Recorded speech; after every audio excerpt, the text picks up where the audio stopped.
ప్రియ యేసు నా వరుడా పెళ్లి కుమారుడా నా ప్రియుడా నా ప్రియ యేసు నా వరుడా పెళ్లి కుమారుడా ఎప్పుడయ్యా లోక కళ్యాణము ఎక్కడయ్యా మహోత్సవం ఎప్పుడయ్యా లోక కళ్యాణము ఎక్కడయ్యా మహోత్సవం మధ్య ఆకాశమా మహిమలోకాలన మధ్య ఆకాశమా మహిమలోకాలన నా ప్రియుడా నా ప్రియ యేసు నా వరుడా పెళ్లి కుమారుడా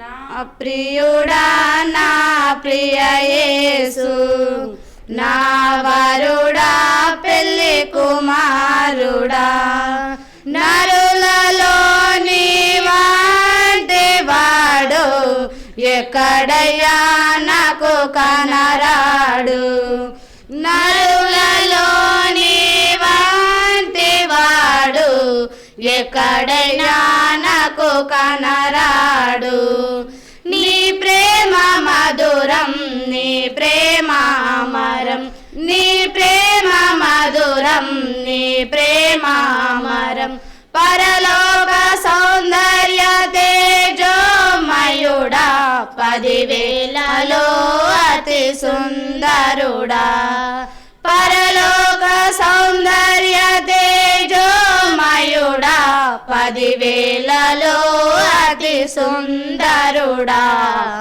నా ప్రియుడా నా ప్రియ యేసు నా వరుడా పెళ్లి కుమారుడా నా ప్రియుడా నా ప్రియ యేసు నా వరుడా పెళ్లి కుమారుడా సర్వాన్ని విడచి నీ కొరకు రాగా నా ప్రాణ ప్రియుడా ఎదురొచ్చినావు సర్వాన్ని విడచి నీ కొరకు రాగా నా ప్రాణ ప్రియుడా నాకెదురొచ్చినావు నిన్ను విడచిపోగా నేను హాతుకుంటా నిన్ను విడచిపోగా నేను హాతుకుంటా పరలోక సౌందర్య తేజోమయుడా 10,000లో అతి సుందరుడా పరలోక సౌందర్య తేజోమయుడా 10,000లో అతి సుందరుడా నా ప్రియుడా నా ప్రియ యేసు నా వరుడా పెళ్లి కుమారుడా నా ప్రియుడా నా ప్రియ యేసు నా వరుడా పెళ్లి కుమారుడా ఎప్పుడయ్యా లోక కళ్యాణము ఎక్కడయ్యా మహోత్సవం ఎప్పుడయ్యా లోక కళ్యాణము ఎక్కడయ్యా మహోత్సవం మధ్య ఆకాశమా మహిమలోకాలన మధ్య ఆకాశమా మహిమలోకాలన నా ప్రియుడా నా ప్రియ యేసు నా వరుడా పెళ్లి కుమారుడా నా ప్రియుడా నా ప్రియ యేసు నా వరుడా పెళ్లి కుమారుడా హల్లెలూయా. దేవుని బిడ్డలారా, మరి సమయం ఇచ్చినటువంటి దేవునికి ముందుగా మరియు మరి అవకాశం ఇచ్చినటువంటి మరి KPSS అటువంటి ప్రెసిడెంట్ గారికి శ్రీమతి మరి కేరళ గారికి మరి దేవుని యొక్క కృపణానికి అందరూ తెలియజేస్తూ ఉన్నాము. ఈ సమాజంలో పాస్టర్ కి సంఘములకు తెలియజేస్తూ ఉన్నాం. మా అందరి యొక్క దేవుని యొక్క పూర్వకంగా మీకు వందనాలు చేస్తూ ఉన్నాను. ప్రియ దేవుని బిడ్డారా, మరి యొక్క సమయంలో పరిశుద్ధ గ్రంథముల నుంచి మరి కొన్ని మాటలు మీకు తెలియజేస్తూ ఉన్నారు. అయితే చూడండి, దేవుడిచ్చినటువంటి ఈ సమయాన్ని బట్టి మీకు తెలియజేస్తూ ఉన్నాను.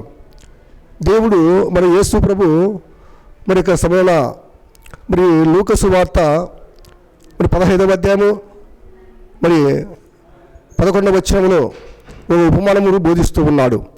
అయితే ఒక తండ్రికి 2 కుమారులు ఉన్నారు. ఆ తండ్రి మరి యొక్క ప్రేమిస్తున్నటువంటి సమయంలో చిన్న కుమారుడు తన తండ్రి దగ్గరికి వచ్చి, నాన్న మరి నా ఆస్తి నాకు ఇమ్మని అడిగాడు. అడిగినప్పుడు తండ్రి తన ఆస్తిని పంచినట్టుగా చూస్తూ ఉన్నాం. పిల్లడు దేవుని బిడ్డలారా, అలాంటి యొక్క సమయంలో తన కుమారుడు మరి ఆ చిన్న కుమారుడు తన ఆస్తిని తీసుకొని దూరదేశంలో వెళ్ళిపోయి చాలా దూరం వెళ్ళిపోయినట్టుగా చూస్తూ ఉన్నాం. అలాంటి ఆ సమయంలో తన యొక్క దుర్వ్యాపారము వల్ల అంత డబ్బంతా ఖర్చు చేశాడు. ఖర్చు చేసిన తర్వాత మరి కొన్ని దినములకు మరి ఆకలితో అలమటిస్తున్న సమయంలోన ఆ సమయంలో మరి ఆకలి చేత అలమటిస్తూ ఉన్నాడు. ఆ సమయంలోన మరి ఒక యజమాని దగ్గర చెంత చేరి ఉన్నాడు. చేరినప్పుడు ఆ సమయంలో మరి దేవుని యొక్క సమయంలో తెలియజేస్తూ ఉన్నాను. ఆ చిన్న కుమారుడు మరి ఆకలి చేత అనుభవిస్తున్నప్పుడు ఆ యొక్క చిన్న కుమారుడు బాధపడుతూ మరి ఎంతో వేదన పడుతున్న సమయం చూస్తూ ఉన్నాం. అయితే మరి దేవుని యొక్క స్థితిలో ఆ చిన్న కుమారుడు ఎంతో బాధపడుతూ ఒకరి చెంత చేరినప్పుడు ఆ యొక్క యజమాని అంటున్నాడు, అయ్యా నువ్వైతే ఆకలి కొంటున్నావు అని చెబుతూ ఉన్నావు కదా, అయితే మరి నేను నీకు అన్నం పెడతా కానీ అదిగో నా పొలంలోకి వెళ్ళి నా దగ్గర యొక్క పందును తీసుకుని వెళ్ళిపోయి వాటిని మేపుకొని రా, తర్వాత నీకు అన్నం పెడతా అన్నాడు. అయితే తన యొక్క ప్రాణమంతా గుప్పట్లో పెట్టుకొని అయితే మరి ఆ యొక్క సమయంలో పగులంతా కూడా ఆయన ఎంతో ఆకలి చేత దప్పి చేత తిరిగి వచ్చిన తర్వాత మరి ఆ సమయంలో మరి ఆ యొక్క ఏమాడు ఆ పందుల పొట్టు తీసుకొని పోయి ఆ పందుల ముందు పోసినప్పుడు ఆ పొట్టు కూడా ఆయన మరి ఏమాత్రం కూడా పందులు మొత్తం తినేసినాయి. అయితే అలాంటి ఆ సమయంలో మరి చిన్న కుమారుడు ఆ పొట్టుతో ఆకలి తీర్చుకోవాలనుకున్నాడు. కనీసం ఆ పొట్టు కూడా తినడానికి కూడా వీలు లేకపోయింది. అయితే అలాంటి యొక్క సమయంలో మరి ఆ స్థితికి చేరినప్పుడు చాలా మరి ఏ స్థితిలో ఉన్నాడంటే చాలా మరి ఎంతో దేవునికి వ్యతిరేకమైన పని చేస్తూ ఉన్నాడు. తర్వాత తండ్రి నుంచి చాలా దూరం అయిపోయి ఎన్నో శ్రమలు పడినట్టుగా చూస్తూ ఉన్నాము. ప్రియా సహోదర సహోదరి, ఈనాడు అదిగో తండ్రి ఇచ్చినటువంటి ఆస్తిని మరి ఏదో మరి నువ్వు చాలా సంపాదించుకోమని నా కుమారుడు ఎంతో బాధపడతానని నా కుమారుడు ఎంతో మరి ఆనందిస్తానని చెప్పని తనకున్నటువంటి ఆస్తిని పంచిపెడితే ఈనాడు దుర్వ్యాపారం చేస్తూ అలాంటి మరి ఎన్నో మరి ఇష్టమైనటువంటి యొక్క కార్యాలకు డబ్బంతా ఖర్చు చేసిన తర్వాత చివరికి తెలియని అన్నము కూడా దొరకని పరిస్థితి కనపడతా ఉంది. ప్రియమైన దేవుని ద్వారా ఆ సమయంలో చివరికి తన ప్రాణం పోయినటువంటి స్థితిలో ఉన్నప్పుడు తండ్రి జ్ఞాపకం వస్తూ ఉన్నాడు. ఓహో, నేను ఇక్కడైతే ఆకలి చేత చనిపోతూ ఉన్నాను, మరి ఇలాంటి స్థితిలో నాకు తోడున్నారని చెప్పని ఆ చిన్న కుమారునికి బుద్ధి వచ్చింది. ఆ బుద్ధి వచ్చినప్పుడు అలాంటి ఆ సమయంలో నా తండ్రి దగ్గర అనేక మంది కూలి వాళ్ళు ఉన్నారు, అదిగో నేను వెళ్ళిపోయి నా తండ్రి దగ్గర అదిగో ఒక కూలి వాళ్ళుగా ఉండాలని చెప్పేటి ఆలోచన కలిగినట్టుగా చేస్తూ ఉన్నాడు. అయితే అలాంటి ఆ చిన్న కుమారుడు తప్పు తెలుసుకున్నాడు, తన యొక్క జీవితాన్ని సరిపెట్టుకున్నాడు. తర్వాత తండ్రి దగ్గరికి వస్తూ ఉన్నాడు. అయితే తండ్రి దగ్గర వస్తూ ఉన్నటువంటి సమయమైనా తండ్రి తన జీవితం అంతా కూడా అదిగో తన కుమారుని వైపు చూస్తూ ఉన్నాడు. ఆ తండ్రి యొక్క ఆశ అంతా చిన్న కుమారుని వైపే ఉన్నది. ఆ చిన్న తండ్రి అన్ని ఆశంతా చిన్న కుమారునితో ఉన్నప్పటికీ ఆ చిన్న కుమారుడు ఎప్పుడైతే ఆ మార్గములో వస్తూ ఉన్నాడో తండ్రి చూశాడు. తండ్రి చూసిన తర్వాత అదిగో నా కుమారుడు వచ్చాడు అని చెప్పని పరిగెత్తుకుని పోయి అదిగో తన యొక్క కుమారుని పడి ముద్దు పెట్టుకొని కౌగిలించుకొని అదిగో ఇంటికి తీసుకొని వచ్చిన తర్వాత ఆ కుమారుడు అంటున్నాడు, అదిగో మరి అలాంటి ఆ తండ్రి అంటున్నాడు, అదిగో నా కుమారుడు చనిపోయి బ్రతికి వచ్చినాడు, అదిగో నా కుమారుడు మరి అలాగనే తప్పిపోయి తిరిగి వచ్చి ఉన్నాడు, కనుక మనమందరం కూడా సంతోషించమని చెప్పని తనకు ఒక పని వారికి ఒక ఆజ్ఞ ఇస్తూ ఉన్నాడు. ఏమంటూ అంటే అదిగో మంచి యొక్క దూరాన్ని వధించండి, మన విందు చేసి మనమందరము కూడా అలాగే తృప్తి పొందమని చెప్పని ఆయన యొక్క తండ్రి చెప్పినట్టుగా చూస్తూ ఉన్నాము. ప్రియమైన దేవుని బిడ్డలారా, ఈనాడు ప్రతి ఒక్కరు కూడా దేవుని యొక్క శరీరంలో జీవిస్తున్నటువంటి ప్రతి మానవుడు కూడా దేవునికి భయపడడం లేదు. కానీ అలాంటి భయపడక ఎన్నో విచ్చలబడిగా తిరుగుతూ విచ్చలబడిగా మరి నీ జీవితాన్ని పాడు చేసుకున్న తర్వాత చివరికి నీకు వచ్చేది ఏంటంటే దేవుడు జ్ఞాపకం వస్తూ ఉన్నాడు. ఆ జ్ఞాపకం వచ్చిన తర్వాత అలాంటి యొక్క సమయంలో నీవు మరి తెలుసుకొని ఎప్పుడైతే ఎప్పుడైతే నీ చివరిలో దేవుని తెలుసుకుంటున్నావో అప్పుడు కూడా నీకు క్షమాపణ దొరుకుతూ ఉంది. అలాంటి చిన్న కుమారునికి క్షమాపణ దొరికింది. అలాంటి నిన్ను కూడా దేవుడు క్షమించి ఆయన యొక్క సొత్తుగా వాడుకుంటానని తెలియజేస్తూ ఉన్నాను. ప్రియమైన దేవుని బిడ్డలారా, అలాంటి యొక్క సమయంలో మరి ఈనాడు కూడా చాలామంది తండ్రి నుంచి దూరం అయిపోయి విచ్చలవిడిగా తిరుగుతూ తన జీవితంలో తండ్రి స్థితి ఎలా ఉన్నాడో, నా తండ్రిని నేను విడిచిపెట్టి వచ్చి ఉన్నాను కదా, నా పరిస్థితి ఇలా అయిపోయినాను, నా తండ్రి ఎలా ఉన్నాడో, మరి నేను ఇలా స్థితిని ఉన్నాను, నా తండ్రి ఎట్లా ఉన్నాడు అని చెప్పి ఆలోచన లేకుండా నీ జీవితం అంతా వ్యర్థంగా గడుపుతూ ఉన్నావు. ప్రియమైన దేవుని బిడ్డలారా, అలాంటి దేవుని యొక్క తండ్రి యొక్క ఆశ ఎలా ఉన్నదో, మరి నీ స్థితి ఎలా ఉండదో ఒక్కసారి నువ్వు పరీక్షించుకోవాలని తెలియజేస్తూ ఉన్నాను. ప్రియమైన దేవుని బిడ్డలారా, అలాగనే మరి ఈ లోకంలో ఎన్నాళ్ళు మనం జీవించినా కానీ ఒకనాడు మనం యాత్ర ముగిస్తూ ఉన్నాము కనుక అయితే మనం తండ్రి మనకి ఏది ఇచ్చి ఉన్నాడో దాన్ని మనం కొనసాగిస్తూ దాన్ని సంపాదించుకొని నీ యాత్ర ముగించాలని తెలియజేస్తూ ఉన్నాడు. కనుక ప్రియమైన దేవుని బిడ్డలారా, అలాంటి యొక్క సమయంలో మరి పరిశుద్ధ గ్రంథంలో మనం చూసినట్లయితే మరి లూకా సువార్త 18వ అధ్యాయంలోన మరి కొన్ని మాటలు మీకు తెలియజేస్తూ ఉన్నాను. కనుక చూడండి, అలాంటి యొక్క మాటలు మరి అక్కడ కూడా ఒక వ్యక్తి కనపడతా ఉన్నాడు. ఎవరంటే పరిచయుడు, సుంకరి కనపడతా ఉన్నారు. ఆ పరిచయుడు ఏం చేశాడంటే తాను హెచ్చించుకొనిచున్నాడు. అయితే మరి యొక్క సుంకరి తాను హెచ్చించుకొని నేను గొప్పవాడని చెప్పి అనుకుంటున్నాడు. నాకంటే ఇంకా ఎవరు లేరు, నేనే నీతివంతని చెప్పని అలా అనుకున్నటువంటి సమయంలో ఈ యొక్క పరిచయుడు అలాగ అనుకుంటున్నాడు. ఆ పరిచయుడు ఎంతో మరి గౌరవపడినట్టుగా చూస్తూ ఉన్నాము. అయితే సుంకరి అంటున్నాడు, ప్రభువా, నీ ఎదుట నేను ఏదో పాపం చేసి ఉన్నాను, నా పాపానికి ప్రాయశ్చిత్తం కలగంటే నీవు తప్ప నాకు ఎవరు లేడని చెప్పని ఆ యొక్క సుంకరి దేవుని ఎదుట ఎంతో పశ్చాత్తాపడిగా చూస్తూ ఉన్నాము. కనుక దేవుని బిడ్డలారా, మరి అలాంటి జీవితంలో మరి దేవుడిచ్చినటువంటి ఆ తలాంతును, మరి తండ్రి ఇచ్చినటువంటి ఆ తలాంతు మనం తీసుకొని వెళ్ళిపోయి మనము విచ్చలవిడిగా తిరుగుతూ మరి తండ్రికి దూరంగా జీవిస్తే మనకు అదిగో తప్పిపోయిన కుమారునికి ఏ స్థితి అయితే వచ్చిందో ఈనాడు కూడా అలాంటి యవన కాలం నుండి మరి యవనస్తులకు కూడా అదే స్థితి కలుగుతుందని చెప్పని మరి అందరికీ తెలియజేస్తూ ఉన్నాను. ప్రియమైన దేవుని బిడ్డలారా, అలాంటి యొక్క సమయంలో మరి యొక్క ఆ చిన్న కుమారుడికి వచ్చిన తర్వాత తండ్రి ముద్దు పెట్టుకొని కౌలించుకొని తర్వాత మరి పసటువంటి వస్త్రములు, తర్వాత ఏళ్ళకు మరి ఉంగరం పెట్టి అదిగో మరి చెప్పులకు కాళ్ళకు చెప్పులు పెట్టి తొలగించేట్టుగా చూస్తూ ఉన్నాము. ఎందుకంటే తండ్రి దగ్గర ఉంటే ఏ కొదవ ఉండదని తెలియజేస్తూ ఉన్నాను. ఈనాడు తండ్రి నుంచి వేరైపోయి ఆ చిన్న కుమారుడు ఎన్ని అవస్థలు ఉన్నాడో మనకందరికీ తెలిసినట్టు విషయం తెలియజేస్తూ ఉన్నాను. అయితే ఈనాడు కూడా మరి భౌతికమైన తండ్రి ఉన్నప్పుడు తండ్రి ఇచ్చిన ఆస్తిని మనం వ్యర్థమైన వాటిని ఆశించకుండా అలాంటి దేవుని యొక్క సెలవు జీవిస్తూ తండ్రి యొక్క చెప్పినటువంటి ఆజ్ఞలు మీరకుండా మరి తండ్రి చెప్పినటువంటి ఆజ్ఞలు మరి పాటిస్తూ ఇప్పుడు ఎంతో అభివృద్ధి పొందాలని తెలియజేస్తూ ఉన్నాం. కనుక అలాంటి దేవుని యొక్క శైలిలో నీ జీవించి నీవు బ్రతుకు దినములన్నింటిలో మరి ఎంతో ఆనందం గడపాలని తల్లిదండ్రుకునే ఆశ మరి నిరర్థకం చేయకూడదని తెలియజేస్తూ ఉన్నాను. ప్రియమైన దేవుని బిడ్డలారా, మరి ఈనాడు అదిగో మరి యొక్క చిన్న కుమారుడు ఎలాగైతే తాను తప్పు తెలుసుకున్నాడు, అదిగో నేను నా దేవుని అయితే నేను తప్పు చేశాను, పాపము చేశాను, ఈనాడు నా పాపాలకు క్షమించాలంటే నేను తిరిగి నా తండ్రి దగ్గరికి వెళితే నా తండ్రి క్షమిస్తా అని చెప్పి తిరిగి వచ్చేట్టుగా చూస్తూ ఉన్నాము. కనుక ప్రియమైన దేవుని బిడ్డలారా, అలాంటి యొక్క మరి ఈ లోకంలో కూడా ఎవరు నిన్ను ఆదరించలేరు, ఎవరు కూడా నిన్ను మరి దరికి చేర్చలేరు. అయితే అదిగో నీ కొరకు నా కొరకు ప్రాణం ఎటువంటి ఆ యేసయ్య తప్ప ఎవరు కూడా నీ కొరకు ప్రాణం ఎట్లేదని తెలియజేస్తూ ఉన్నాడు. అయితే ఆయన చెంతకు వచ్చావా, అదిగో నీకు నెమ్మది కలుగుతూ ఉన్నది. ఆయన చెంతకు వచ్చావా, నీకు మరి నీకేదో ఒక బహుమానం దొరుకుతూ ఉన్నది. ఆ బహుమానం ఏంటంటే పరలోకములో ఉన్నటువంటి ఆ నిత్య నీ రాజ్యములో నువ్వు ఆనందం పోతావని తెలియజేస్తూ ఉన్నాము. ప్రియమైన దేవుని బిడ్డలారా, అదిగో మరి విచ్చలవిడిగా తిరుగుతూ విచ్చలవిడిగా నీ అంత మరి ఈ లోకమే నాదనుకొని నువ్వు తిరిగినట్లయితే చివరికి నీవు నీ ప్రాణానికే ముప్పని తెలియజేస్తూ ఉన్నది. ప్రియమైన దేవుని బిడ్డలారా, అలాంటి యొక్క సమయంలో మీరు కూడా అదిగో మరి లోకంలో ఏంటి మనమందరం జీవిస్తూ ఏంటి అదిగో తండ్రి ఏదైతే మనకి ఇచ్చాడో దానిని మనము అభివృద్ధి పరచుకోవాలని మరి యొక్క తెలియజేస్తూ ఉన్నాను. అలాంటి అభివృద్ధి పొందినప్పుడే ప్రభు అంటున్నాడు, అదిగో నీవు నాలో ఉంటే నువ్వు ఫలిస్తావు, నువ్వు నాలో లేకపోతే అదిగో నువ్వు మరి ఫలించమని తెలియజేస్తూ ఉన్నాడు.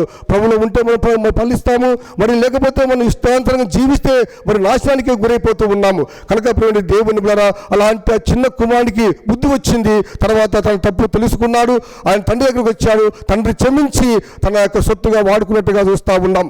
కనుక ప్రియమైన దేవుని బిడ్డలారా, మరి ఇచ్చినటువంటి ఈ దేవుడు ఇచ్చిన మన అవకాశాన్ని ఎంత మాత్రం కూడా మనం సద్వినియోగపరచుకొని దుర్వ్యాపారం చేయకుండా దేవుని ఆజ్ఞ నడవాలని తెలియజేస్తూ ఉన్నాము. ఈనాడు మరి యవన కాలం నుండి తన యొక్క మరి యవనస్తులు చాలా మంది తండ్రి చెప్పేటువంటి తల్లిదండ్రులు చెప్పిన మాట వినకుండా తన ఇష్టాంతరంగా జీవించాలని, తన ఇష్టాంతరంగా బ్రతకాలని, తన ఇష్టాంతరంగా మరి ఎంజాయ్ చేయాలని చెప్పి చెప్పనుకొని వాళ్ళ తల్లిదండ్రులకు మరి దూరంగా జీవించేటువంటి వారుగా ఉంటూ ఉన్నారు. అయితే చివరికి మరి యొక్క సాతాను ఏం చేస్తాడంటే తల్లిదండ్రులు భయం లేనప్పుడు తన యొక్క మరి యొక్క ఎవరి యొక్క ఆలోచన లేనప్పటికీ సాతాను ఏం చేస్తాడంటే అదిగో తండ్రి నుంచి దూరమై వచ్చి ఉన్నాడు కనుక అలాంటి ఆ కుమారుని ఎలాగైతే మరి నశింప చేయాలని చెప్పని ఆ యొక్క సాతాను యొక్క ఉద్దేశం కలిగి వాడు ఎన్నో మరి విధాలా మరి ఆ జీవితాన్ని పాడు చేస్తూ ఉన్నాడు. కనుక ప్రేమ దేవుని బిడ్డలారా, ఆ తండ్రి ఎలాంటి వాడంటే నిన్ను ప్రేమించేవాడిగా ఉంటున్నాడు, నిన్ను ఆదరించేవాడిగా ఉంటున్నాడు. నీవు ఎన్ని తప్పులు చేసినా కానీ ఆ తండ్రి నిన్ను ఆదరిస్తూ ఉన్నాడు. ఎందుకంటే చనిపోయి నా కుమారుడు అదిగో బ్రతికి ఉన్నాడు, అదిగో నా కుమారుడు తప్పిపోయి మళ్ళీ తిరిగి వచ్చాడని చెప్పని ఆ తండ్రి తన ప్రాణాలు కుప్పట్లో పెట్టుకొని ఎంతో మన కొరకు ఆశ కలిగిన తండ్రిగా ఉంటున్నాడని తెలియజేస్తూ ఉన్నాను. కనుక దేవుని బిడ్డలారా, అలాంటి యొక్క సమయంలో మనము ఈనాడు దేవుని యొక్క సమయంలో జీవిస్తున్నటువంటి మనము అదిగో ఆ దేవాది దేవుని కొరకు బ్రతుకుతూ ఆ దేవాది దేవుని యొక్క అడుగుతాలు నడుచుకుంటే మనము ఒక ఫలిస్తాము, అభివృద్ధి పొందుతాము.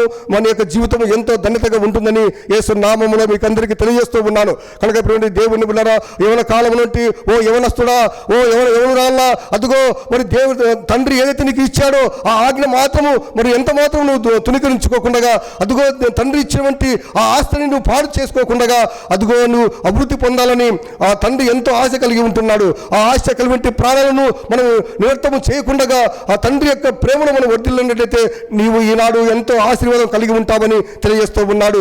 అందుకనే దేవుని యొక్క ఆశీర్వాదము తల్లిదండ్రుల యొక్క దీవెన మన మీద ఎప్పుడు కూడా ఉంటుందని సెలవిచ్చి మాట్లాడుతూ ఉన్నది దేవుని యొక్క వాక్యము. కనుక దేవుని బిడ్డలారా, అలాంటి దేవునికి మన తండ్రికి మనం ఈనాడు మనం దూరం ఉండిపోయి మనం విచ్చలవిడిగా తిరుగుతూ మన నాశనం అయిపోతున్నటువంటి స్థితులు కలిగినప్పటికీ కానీ మనకు ఎవరు చెడిపోయినటువంటి స్థితి కలిగినప్పటికీ కానీ ఎవరు మనకు మరి జ్ఞాపకం రారు. చివరికి నేను చనిపోతున్నాను, అదిగో నా పరిస్థితి ఇలా ఉందని చెప్పండి అన్నప్పటికీ అప్పుడు తండ్రి జ్ఞాపకం వస్తూ ఉన్నాడు. తర్వాత అదిగో నన్ను సృష్టించినటువంటి ఆ తండ్రి మనకు జ్ఞాపకం వస్తూ ఉన్నాడు. ప్రభువా, నిజంగా నేను పాపిని, అదిగో ప్రభువా, అదిగో నా తండ్రికి నేను ఎన్ని మరి మాటలు చెప్పినప్పుడు కానీ నేను వేయలేకపోయాను, నా పరిస్థితి ఎలా ఉన్నది ఈనాడు అని చెప్పనుకొని అలాంటి యొక్క చిన్న కుమారుని బుద్ధి వచ్చినప్పుడు తన తండ్రికి దగ్గరకు వచ్చినప్పుడు ఆ తండ్రి ఎంతో కౌలించుకొని ఆ తండ్రి చేసిన యొక్క మర్యాదలు నువ్వు జ్ఞాపకం చేసుకోవాలని తెలియజేస్తూ ఉన్నాడు. ఈనాడు చాలా మంది యవన కాలంలో యవనస్తులు కూడా అలాగనే తండ్రిని లెక్క చేయకుండా తండ్రిని మరి అలాంటి మరి పెద్దలను లెక్క చేయకుండా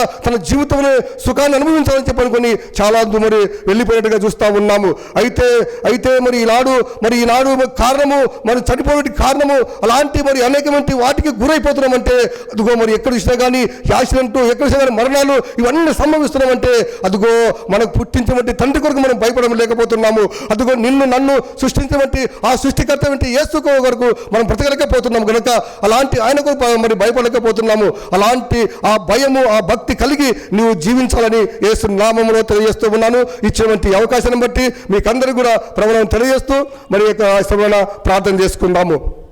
మహాపరిశుద్ధుడైన మా తండ్రి, మహోన్నత రాజ్యము గల దేవ, నైనా మరి యొక్క సమల తండ్రి మరి చెప్పినటువంటి ఈ లేఖనములు ప్రభా మా ఊరిలో ఫలించి అభివృద్ధి పొందలాగున నైనా మరి వింటున్నటువంటి ప్రతి ఒక్కరు కూడా తండ్రి నేను తెలుసుకొని నిజంగా ఈనాడు నేను నా తండ్రిలో నేను ఎంతో నా తండ్రి చెప్పిన మాట వినలేకపోయాను కనుక నైనా అలాంటి తిరిగి మరి ఎలాగైతే తన యొక్క మరి తెలుసుకున్నాడు మరి నేను ఈనాడు నేను తండ్రికి నేను పాపం నా తండ్రి ఎదురు నేను పాపం చేశాను, ఈనాడు నేను మళ్ళీ తిరిగి నేను వెళ్ళాలంటే నా పరిస్థితి ఎలా ఉందని చెప్పనుకొని నైనా ఆ చిన్న కుమారుడు ఎన్ని తప్పులు మరి క్షమిస్తాడు, నా తండ్రి క్షమిస్తాడని చెప్పనుకొని తండ్రి దగ్గరికి వచ్చాడు. తండ్రి అలాగే తీర్చుకొని తండ్రి మరి మంచి వస్త్రాలు ఇచ్చాడు, నైనా ఉంగరాలు పెట్టాడు, తండ్రి పాదములకు చెప్పుడిచ్చాడు. అలాంటి ప్రేమ కలిగిన దేవుడు కనుక నైనా అలాంటి ప్రేమించి నీకు ఈనాడు మరి అలాంటి స్థితిలో నిన్ను వదిలింపజేస్తానని యేసు నామములో మీకు అందరికీ ప్రార్థన చేసి అడిగి వేడుకొనిస్తున్నాము తండ్రి, ఆమేన్.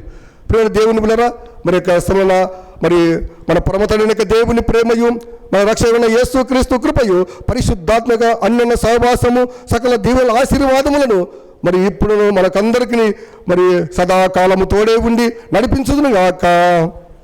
ఆమేన్.